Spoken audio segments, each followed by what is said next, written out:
அன்பு நட்புகளுக்கு இனிய வணக்கம். இன்றைய திருக்குறளும் மென்பொருளும் அதிகாரம் குடி செயல் வகை, குறள் எண் 1022. ஆள் வினையும் ஆன்ற அறிவும் என இரண்டின் நீள் வினையால் நீளும் குடி. தொடர்ந்து செய்யக்கூடிய விடாமுயற்சி மற்றும் மிக ஆழ்ந்த அறிவு, இந்த இரண்டும் கொண்டு தொடர்ச்சியாக செயலை ஆற்றிக்கொண்டே இருந்தால் அந்த குடும்பம் மேலோங்கும். If continuous tasks are done with sincere wholehearted efforts and also with great wisdom, that family will come up in life. இதற்கு என்னுடைய துழிப்பா, விடாமுயற்சி, விழைந்தறிவு, தொடர் செயல்பாடு, பலன் குடும்ப உயர்வு. விடாமுயற்சி, விழைந்தறிவு, தொடர் செயல்பாடு, பலன் குடும்ப உயர்வு. ஐயன் என்ன சொல்றாருன்னா, நீளும் குடி என்ற ஒரு சொல்லாடலை பயன்படுத்தியிருக்கிறார். நீளும் குடினா அந்த குடி உயரும், அதனுடைய புகழ் உயரும், அதனுடைய வருமானம் உயரும், அதில் இருக்கக்கூடிய அந்த குடும்பத்தில் இருக்கக்கூடிய அனைவரும் நன்றாக கல்வி கற்பார்கள், ஒழுக்க சீராக திகழ்வார்கள், சான்றோனாக வளர்வார்கள் என்பதெல்லாம் அந்த குடியில் நிகழும்னு சொல்றார். இது எதனால நிகழும் என்றால், அவங்ககிட்ட ஆழ்வினை இருக்கணும். வினைனா செயல் செய்கிறது. பல பேர் செயலை ஒப்புக்கு ஜப்பான் செய்வாங்க. சில பேர் அந்த செயலையே தன்னுடைய உயிர் மூச்சாக கருதி செய்வாங்க.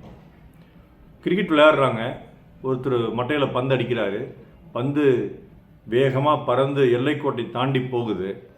ஒருத்தர் குதிக்கிறார், அந்த பந்தை தடுப்பாளர் குதிக்கிறாரு. அவர் குதித்து அந்த பந்தை தடுத்து கேட்ச் பிடிச்சு அந்த மட்டையாளரை ஆட்டமிழக்க செய்யலாம், அல்லது தடுத்து உள்ளே தள்ளி ரன்களை கட்டுப்படுத்தலாம், அல்லது அவருடைய கையை மீறி அந்த பந்து உரசிக்கொண்டு சென்று எல்லைக்கோட்டை தாண்டி 6 ரன்கள் பெறலாம். இது எல்லாமே ஒருவருடைய ஆழ்வினை உடைமை என்பதை பொறுத்து தான் இருக்குது. அந்த குதிச்சவர் நன்றாக இதை பிடித்தாக வேண்டும் என்று எகிரி குதிக்கும் பொழுது அவர் கையில் பந்து பட்டு பறந்து மேலே சென்று மறுபடியும் மைதான எல்லைக்கோட்டுக்குள்ளே வரும்பொழுது அவரே திருப்பி உள்ளே அந்த பந்தை பிடிப்பதற்கும் வாய்ப்புண்டு, அல்லது இன்னொரு பக்கத்தில் வந்தால் அவரும் பந்தை பிடிப்பதற்கும் வாய்ப்புண்டு. இந்த மாதிரி பல கேட்சுகளை நாம் பார்த்திருக்கிறோம். இந்த மாதிரி எந்த ஒரு செயல் செய்யும் பொழுதும் 2 மனமாக இல்லாமல் ஒரே மனமாக முழு முயற்சியாக தன்னுடைய கவனத்தை முழுதாக அதிலே குவித்து அந்த ஆழ்வினை ஆற்றக்கூடியவர்கள் அந்த குடும்பத்தில் இருந்தால், அதேபோல் நிறைய கற்று, இதற்கு படிப்பறிவு மட்டுமல்ல பட்டறிவும் மற்றவர்களிடம் கேட்கும் அந்த செவிச்செல்வத்தையும் கொண்டு நிரம்ப அறிவு பெற்றிருந்தால் அவர்களால் தொடர்ந்து செயல்களை செய்ய முடியும். சில குடும்பத்தில் பார்த்திங்கன்னா ஒன்றுக்கு மேற்பட்ட தொழில்கள் ரொம்ப லகுவாக செய்வாங்க. எப்படி செய்கிறாங்க? எல்லாமே இதுதான் காரணங்க.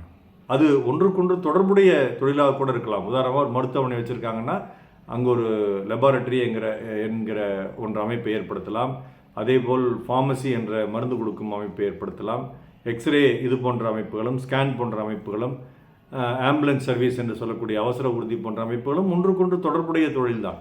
ஆனால் இதை ஒவ்வொன்றையுமே தனித்தனி தொழிலாகவும் பார்க்க முடியும்.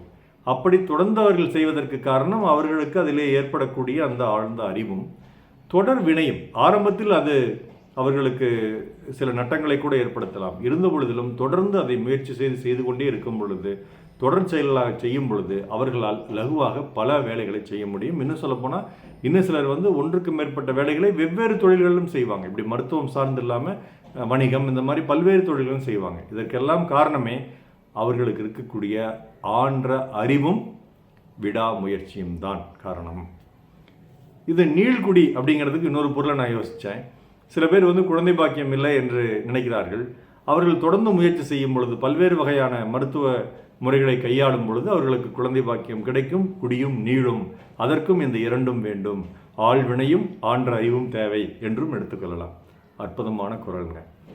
ஆழ்வினையும் ஆன்ற அறிவும் என இரண்டின் நீழ்வினை நீளும் குடி. நாள் சிறக்க நற்றமிழ் வாழ்த்துகள். மருத்துவர் ராமசெல்வரங்கம், ரிஷியா சேலம், கள்ளக்குறிச்சி. நன்றி. டாக்டர் செல்வகுரல் யூடியூப் சேனல் ஷேர் பண்ணுங்கள், லைக் பண்ணுங்கள், கமெண்ட் பண்ணுங்கள், சப்ஸ்கிரைப் பண்ணுங்கள். வணக்கம்.